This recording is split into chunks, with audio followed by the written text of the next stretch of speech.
On align moment ಅಂತ ಹೇಳಿ. ಈ ಗೊಂದಲದ ನಡುವೆ ಕಾಂಗ್ರೆಸ್ನ ನಿಲುವೇನು, ನಿಮ್ಮ ನಿಲುವೇನು ಅಂತ?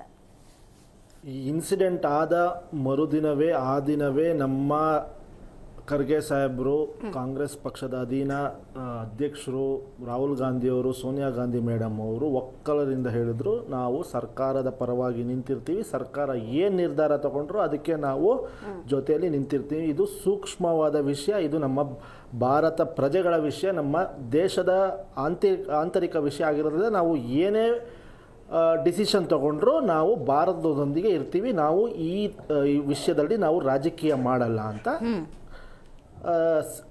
ಕಾಂಗ್ರೆಸ್ ಪಕ್ಷದ ಅತ್ಯುನ್ನತ ಬಾಡಿಯಾದ CWCಲಿ ಒಂದು ರೆಸಲ್ಯೂಷನ್ ಪಾಸ್ ಮಾಡಿದ್ರು. ಅದನ್ನು ಅದ್ರ ಬದ್ಧವಾಗಿ ನಾವು ನಿಂತಿದ್ದೀವಿ ಹಾಗೂ ನಡ್ಕೋತಾ ಇದ್ದೀವಿ ಮೇಡಮ್. ಹಾಗಾಗಿ ನಾವು ಇದರಲ್ಲಿ ರಾಜಕೀಯ ಮಾಡೋ ಅವಶ್ಯಕತೆನೂ ಇಲ್ಲ, ಮಾಡೋದು ಇಲ್ಲ. ಯಾಕಂದರೆ ನಮಗೆ ಭಾರತದ ನಾಗರಿಕರ ಪ್ರಾಣ ಮುಖ್ಯ, ಮತ್ತು ನಮ್ಮ ಅವ್ರ ಜೀವಕ್ಕೆ ಬೆಲೆ ಇದೆ.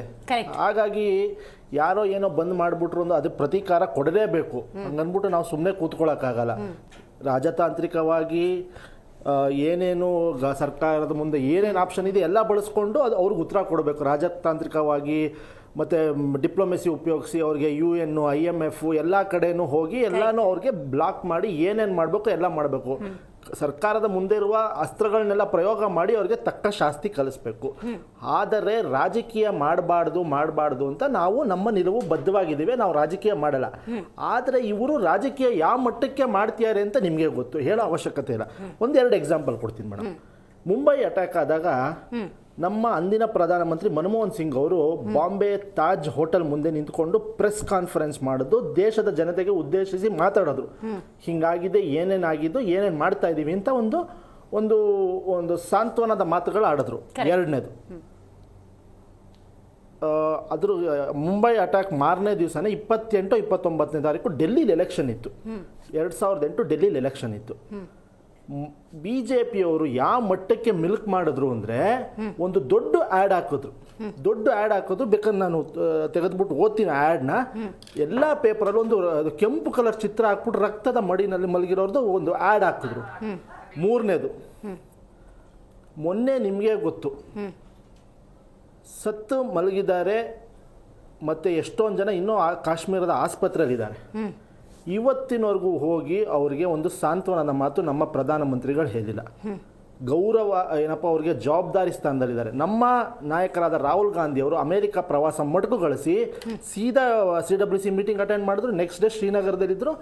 ಅವರ ಬದ್ಧತೆ, ಯಾವತ್ತೂ ಅವರ ಜನರೊಂದಿಗೆ ಇರ್ತೀನಿ, ನಾನು ಈ ವಿಷಯದಲ್ಲಿ ರಾಜಿ ಆಗಲ್ಲ ಅಂತ ಅವರು ಬದ್ಧತೆ ತೋರಿಸಿದ್ರು. ಇವರು 2019 ಪುಲ್ವಾಮಾ ಅಟ್ಯಾಕ್ ಆದಾಗ ಬೆರ್ರೀಸ್ ಇದು ಗಿಲ್ಸನ್ ಅವ್ರ ಜೊತೆ ಶೂಟಿಂಗ್ ಮಾಡ್ತಾ ಇದ್ರು. ಇಲ್ಲಿ ಗುಜರಾತಲ್ಲೋ ಇಲ್ಲ ಯಾವುದೋ ಉತ್ತರಾಖಂಡ್ ಪ್ರದೇಶದಲ್ಲಿ ಶೂಟಿಂಗ್, ರಾಜಸ್ಥಾನ ಇದು ರಾಂಬೋತೆರೆ ಫಾರೆಸ್ಟಲ್ಲಿ 2019 ಶೂಟಿಂಗ್ ಮಾಡ್ತಿದ್ರು. ನಮ್ದು 20-30 ಜನ ನಮ್ಮ ಯೋಧರು ಹಸುನಿಗಿದ್ರು. ಹೋಗ್ಬಿಟ್ಟು ಅಲ್ಲಿ ಒಂದು ಚಿತ್ರೀಕರಣ ನಿಲ್ಲಿಸ್ಬಿಟ್ಟು ಅಲ್ಲಿಗೆ ಹೋಗಿ ಏನಾಗಿದೆ ಎತ್ತಾಗಿದೆ ಅಂತ ಒಂದು ಇನ್ಫಾರ್ಮೇಷನ್ ಕಲೆಕ್ಟ್ ಮಾಡಿಲ್ಲ. ಚಿತ್ರೀಕರಣ ನಡೀತಾ ಇದೆ. ಸೆಕೆಂಡು, ಮೊನ್ನೆ ಬಿಹಾರಕ್ಕೆ ಹೋಗ್ಬಿಟ್ಟು ಎಲೆಕ್ಷನ್ ಪ್ರಚಾರ ಮಾಡ್ತಿದ್ದಾರೆ. ಇದು ಒಂದು ಅತೀ ಸೂಕ್ಷ್ಮವಾದ ವಿಚಾರ. ಯಾವ ರಾಜಕೀಯ ಪ್ರಬುದ್ಧತೆ ಇರೋರು ಕೆಲಸ ಎಲ್ಲ ನಿಲ್ಲಿಸಿ ಆ ಸ್ಥಳಕ್ಕೆ ಹೋಗಿ ಒಂದು ಧೈರ್ಯ ತುಂಬಿ, ಇಲ್ಲಪ್ಪ ನಾನು ಇದ್ದೀನಿ, ನಿಮ್ಮ ಜೊತೆ ಏನೂ ಆಗೋಕ್ಕೆ ಬಿಡಲ್ಲ, ನಾನು ಇರ್ತೀನಿ, ಅವ್ರಿಗೆ ತಕ್ಕ ಶಾಸ್ತ್ರ ಮಾಡ್ತೀನಿ, ಅವ್ರಿಗೆ ತಕ್ಕ ಪಾಠ ಕಲಿಸ್ತೀನಿ, ಒಂದು ಮಾತುಗಳು ಅವರ ಆ್ಯಕ್ಷನಲ್ಲಿಲ್ಲ, ಅವ್ರ ಮಾತಲ್ಲಿಲ್ಲ. ಇವರ ಬದ್ಧತೆ ತೋರಿಸುತ್ತೆ. ಇವರು ಹೆಣ ಇಟ್ಕೊಂಡು ರಾಜಕೀಯ ಮಾಡ್ತಾರೆ. ಇವರಿಗೆ ಹೆಣ ಮುಖ್ಯ. ಮತ್ತು POKಲಿ ಇಲ್ಲ LOCಲಿ ಯುದ್ಧ ಆಗಬೇಕು, ಇವ್ರಿಗೆ ಓಟ್ ತಗೋಬೇಕು. ಸೆಕೆಂಡು ಮೇಡಮ್, ನಮ್ಮ ಸಂತೋಷ್ ಲಾಡ್ ಅವರು ಹೋಗಿ ಬಂದರು. ನಿಮಗೆ ಗೊತ್ತು, ನೀವೇ ಎಲ್ಲ ತೋರಿಸಿದ್ದೀರ. ಆ ಅಟ್ಯಾಕ್ ಆದ ಸ್ಥಳದಲ್ಲಿ 2,000 ಜನ ಇದ್ರಂತೆ ಮೇಡಮ್. 2,000 ಜನ ಇದ್ರಂತೆ. ನಾನು ಬೆಳಗ್ಗೆ ಸಾಹೇಬ್ರನ್ನ ಮೀಟ್ ಮಾಡ್ಕೊಂಬಂದೆ, ಎಲ್ಲ ಕೇಳ್ಕೊಂಬಂದೆ, ಹೆಂಗಿತ್ತು ಸರ್, ಏನೇನಾಗಿತ್ತು ಹೇಳಿ ಅಂತ ಕೇಳ್ಕೊಂಬಂದೆ. 2,000 ಜನ ಇತ್ತಂತೆ ಮೇಡಮ್ ಆ ಪಾರ್ಕಲ್ಲಿ. ಒಬ್ಬ ಸೆಕ್ಯೂರಿಟಿ ಗಾರ್ಡ್ ಇರಲಿಲ್ಲ ಮೇಡಮ್. ಸೆಕ್ಯೂರಿಟಿ ಗಾರ್ಡ್ ಇರಲಿಲ್ಲ. BSF ಅವರು ಇರಲಿಲ್ಲ. ಒಂದು 100, 200, 300 ಮೀಟ್ರಿಗೆ ಒಂದು ಚೆಕ್ ಪೋಸ್ಟ್ ಮಾಡಿ ಅವ್ರನ್ನ ವೆಟ್ ಮಾಡಿ ಮುಂದಕ್ಕೆ ಬಿಡಬೇಕು. ಆ ಮಟ್ಟದ ಪ್ರೊಸೀಜರ್ ಲ್ಯಾಪ್ಸ್ ಆಗಿದೆ. ಸೆಕೆಂಡು, ಇವರದೇ ಒಬ್ಬ MP ಗುಲ್ಮಾರ್ಗಲ್ಲಿ ಒಂದು ವೆಡ್ಡಿಂಗ್ ನಡೀತಾ ಇತ್ತಂತೆ. ಇವಾಗ ತಾನೇ ಬ್ರೇಕ್ ಆಗ್ತಿದೆ ನ್ಯೂಸು, ನೀವು ಬೇಕಾದ್ರೆ ಕ್ರಾಸ್ ಚೆಕ್ ಮಾಡ್ಕೊಳ್ಳಿ. ಅವ್ರಿಗೆ VIP ಭದ್ರತೆ ಕೊಟ್ಟಿದ್ದಾರೆ.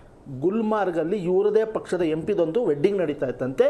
VIP ಭದ್ರತೆ ಕೊಟ್ಟಿದ್ದಾರೆ. ಥರ್ಡು, ಮನಸ್ಸಿನಲ್ಲಿ ಹೇಳಬಾರ್ದು, ಅಲ್ಲಿಂದ ಕರ್ಕೊಂಬರೋಕ್ಕೆ ಒಂದು ವ್ಯವಧಾನ ಇಲ್ಲ, ಎವ್ಯಾಕ್ಯುಯೇಷನ್ ಮಾಡೋಕ್ಕೆ ಒಂದು ವ್ಯವಧಾನ ಇಲ್ಲ ಇವ್ರಿಗೆ. ನನಗೆ ಕೇಳೋಕ್ಕೆ ಬೇಜಾರಾಗುತ್ತೆ. ಲಾಡ್ ಸಾಹೇಬ್ರು ಹೇಳಿದ್ರು 60-70 ಸಾವಿರ ರೂಪಾಯಿ ಟಿಕೆಟ್ ಬುಕ್ ಮಾಡ್ಕೊಂಡು ಎಲ್ಲರೂ ಎವ್ಯಾಕ್ಯುವೇಟ್ ಆಗಿದ್ದಾರೆ.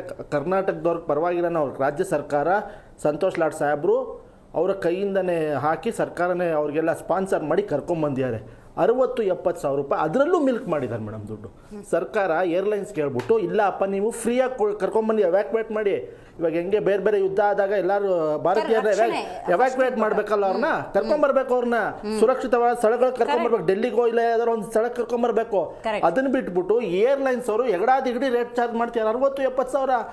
ನಿಮ್ಮ ಏರ್ಲೈನ್ಸಲ್ಲಿ ಒಬ್ಬರು ಪ್ರಯಾಣಿಕರು ಬಂದರು ಮೊನ್ನೆ ಲಾಡ್ ಸಾಹೇಬ್ರ ಜೊತೆ ನಿನ್ನೆ, ಅವರೇ ಹೇಳ್ತೀಯಾರ ಮೇಡಮ್, ಲಾಡ್ ಸಾಹೇಬ್ರು ಏನಾರು ಬರಲಿಲ್ಲ ಅಂದರೆ ನಾನು 8 ಜನ ಹೋಗಿದ್ವಿ, 5.5 ಲಕ್ಷ ನನ್ನ ಜೋಬಿಂದ ನಾನು ಸಾಲ ಮಾಡ್ಬಿಟ್ಟು ಬರಬೇಕಾಗಿತ್ತು ಅಂತ ಅವ್ರು ಹೇಳ್ತೀಯಾರ. ನಾನು ಹೇಳ್ತಾ ಇಲ್ಲ. ಇವೆಲ್ಲ ಏನು ಕಾಂಗ್ರೆಸ್ ಅವರು ಸೃಷ್ಟಿಸಿರುವ ಮಾತಲ್ಲ. ನೀವೇ ಬೇಕಾದ್ರೆ ಮೈಕ್ ಇಟ್ಕೊಂಡು ಅಲ್ಲಿ ಬಂದಿರುವ